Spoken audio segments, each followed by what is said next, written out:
After weeks in the making, we finally got our chickens today.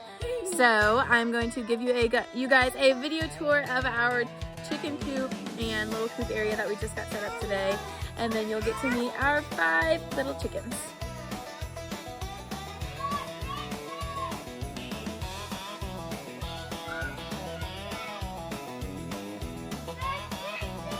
This is their little coop area.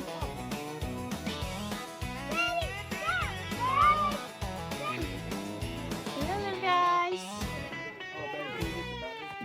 Cottage.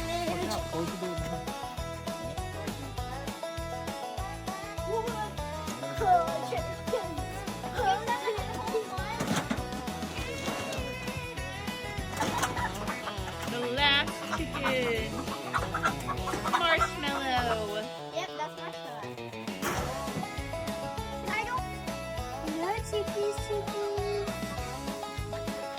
I'll bring you new home. Dark in there.